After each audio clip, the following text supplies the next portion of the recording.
አስኮት ኃይሌ እባላለሁ። ወይዘሮ ብርቅ እሸቱ እባላለሁ። ስሜ ትርሲት አበበ አለም እባላለሁ። ስራ አልነበረኝም ከዚህ በፊት የቤት እመቤት ነበርኩኝ። አሁን መንግስት ባመቻቸልኝ ኮንትራት ተሰጥቶኝ እየሰራሁኝ አለሁኝ። ከቤተሰቤ በጣም ተጠቀምኩኝ እና መንግስት በጣም አመሰግናለሁ። ከዚህ በፊት ስራ የለኝም። መንግስታችን በሰጠኝ ወረዳይ በሰጠኝ ቦታ ሰርቼ እግዚአብሔር ይመስገን ተለውጬ ልጆችን እያስተማርኩኝ እያበላው ቤተሰብ እየመራው እገኛለሁ። ለውጥ አለኝ። መጀመሪያ ስጀምር በ5000 ብር ነበር የጀመርኩት። አሁን ግን እግዚአብሔር ይመስገን ከዛ አልፌ ተቀማጭ እያስቀመጥኩኝ መንግስት ባመቻቸልኝ ስራ ተበድሬ ብዙ ለውጥ አድርጌያለሁ። የተደራጀሁበት በባህል ልብስ ነው። ስራ አልነበረኝም። በተደራጀሁበት በጣም ተጠቃሚ ነኝ። ምክንያቱም አሁን እዚህ ላይ ስሰራ የቤት ክራይ የለብኝም። ያለኔ ትልቅ ድጋፍ ነው። እንደገና ለንግዱ ደግሞ በድፍረት እንድሰራ አድርጎኛል። የቤት ክራይ አላስብም፣ ሌላ ነገር ወጪ የለብኝም። ስለዚህ እኔ በአንድ ልቤ ስራዬን ብቻ ነው የምሰራው። ያ ደግሞ ለኔ ትልቅ ድጋፍ ነው። ምክንያቱም የቤት ክራይ ስትከፍል ብዙ ችግሮች አሉበት። የቤት ክራይ ሳትከፍል ግን ጥቅም ነው የምታገኘው። ስለዚህ እኔ ከነበርኩበት አሁን በጣም ተለውጫለሁ። መጀመሪያ የምንሰራ የነበረ በላስቲክ ነበረ። ከዛ ከላስቲክ ቤት ደግሞ ወደ ኮንቴነር መተናል። ኮንቴነሩ ደግሞ እቃችን ዘግተን በኮንፊደንስ ሂደን እንድንሰራ ተጨማሪ ግብዓት እንድናደርግ ረድቶናል። ውጤታማ ነው። በጫማና አልባሳት በዚህ በሚታዩ ጫማዎች፣ በጨርቃ ጨርቅ፣ በእነዚህ አልባሳት የተደራጀሁት እቤት ነበርኩ ሞላው። ያው ቀጠናችንን ወረዳችን ባመቻቸው እድል ነው ሴቶች እንዲሰሩ ብለው ባመጣው እድል ተጠቃሚ ሆንኩት እንጂ ስራ አልነበረኝም። የስራ እድል መፈጠሩ እቤት መዋልና ወጥተ ስራ ገብተህ ለልጆች ይዘህ መግባት አንድ አይደለም። ምክንያቱ እቤት ስትውል ጠባቂ ነው የምትሆነው፣ ምንም የምታገኘው ጥቅም የለም። ወጥተ ስትሰራ ግን ራስ የምትችለው ነገር አለ፣ ለልጆች የምታረገው ነገር አለ። እኔ ተጠቃሚ ነኝ። በተመቻቸው እድል ደስተኛ ነኝ። እንግዲህ በመንግስት በኩል እናመሰግናለን፣ አመሰግነዋለሁ። እኔ በበኩሌ እኔ ወጥተው እንደኔ ተንቀሳቅሰው መንግስትን ጠይቀው በመንግስት ምንም የሚያጡ ነገር አይመስለኝም። ከዚህ የበለጠ ስራዬን ማስፋፋት ፈልጋለሁ።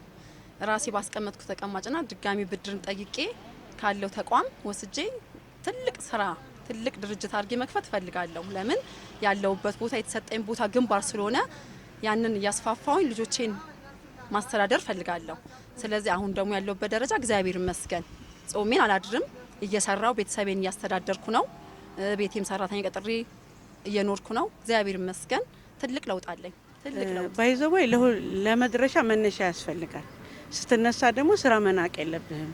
ስራ ካልናቅ ደግሞ ትልቅ ቦታ ትደርሳለህ። ለምሳሌ አሁን እኔ መጀመሪያ ስጀምር በትንንሽ እቃዎች በባህል እቃዎች ነው የጀመርኩት።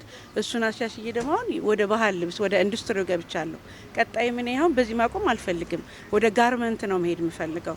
ኢንዱስትሪን አስፍቼና በትልቁ መስራት ነው። ያ ደግሞ መነሻ የሆነ ከቤት ስለወጣው ስራ ስላላኩኝ በተሰጠኝ ነገር ይሁን ብዬ እንትን ስለሰራሁ ነው። ምክንያቱም ያንን የላስቲክ ቤት ብንቅ ኖሮ ዛሬ ለዚህ ኮንቴነር አልበቃም ነበረ። ይሄ ኮንቴነር ደግሞ ነገ ትልቅ ካምፓኒ እንደሚሆን እርግጠኛ ነኝ። ለዚህ መንግስት ባመቻቸው ወረዳችን ባመቻቸው ለስራ እድል ፈጠራ ተጠቃሚ ሆኛለሁ። የስራ ብድሮቹም አሉ ውሰዱ የሚሉን እስካሁን እኔ አልወሰድኩም። እርግጥ የተወሰነ ወስጄ ነበር መልሻለሁ። ተጠቃሚ ነን። በሱ ጥሩ እድሎች አሉ።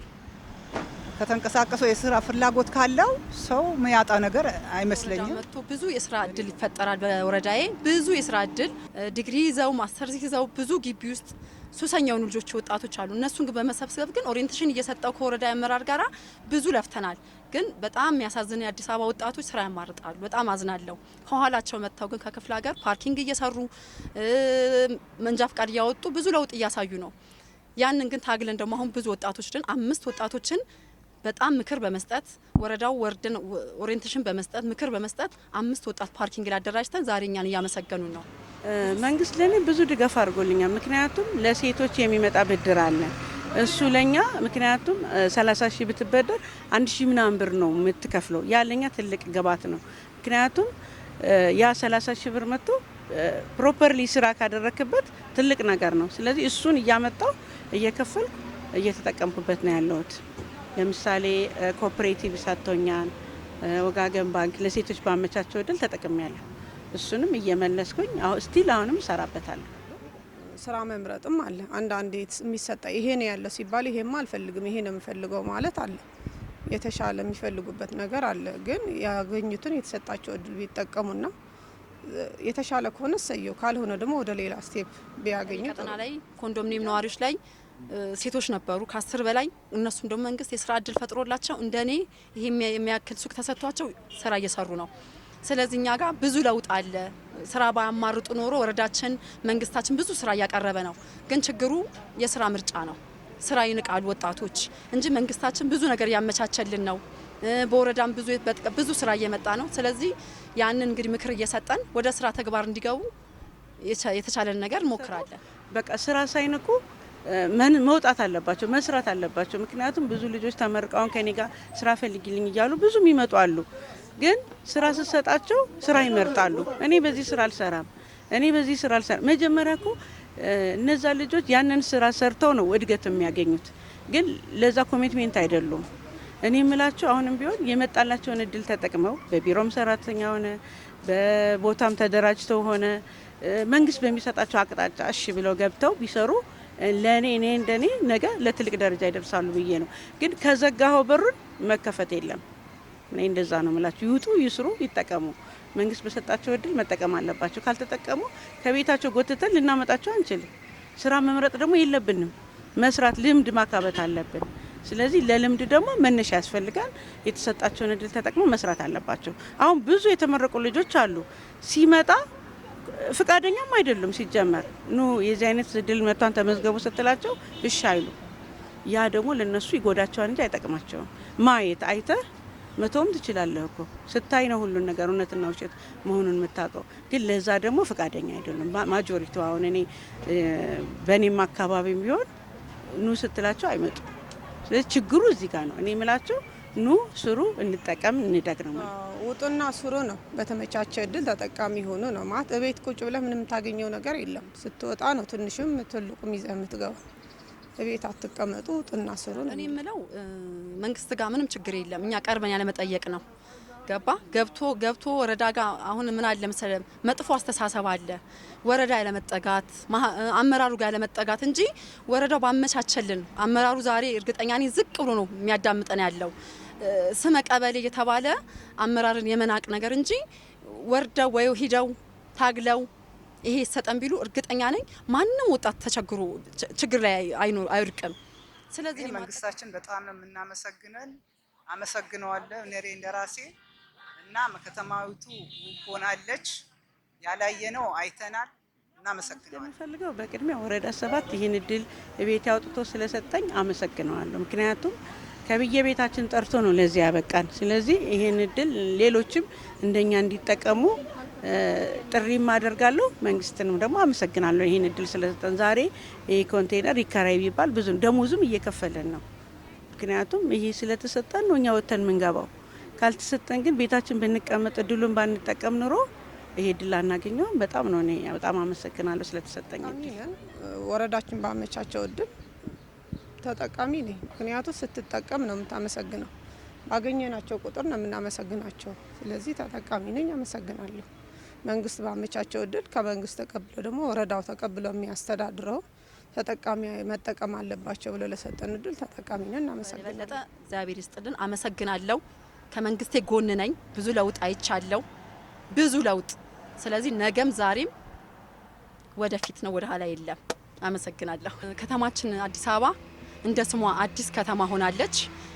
ሌላው ይቅርና በየወረዳውና በየቀጠናው ያለው አካባቢ እንኳን ጨለማ የነበሩበት ማጀራ መቺ ሴት ልጆቻችን ወጥተው ማይገቡበት አሁን በብርሃን እንደ ልብ ሌላው ይቅርና አረጋውያኖች እንኳን ወክ የሚያደርጉበት አካባቢ ሆኗል።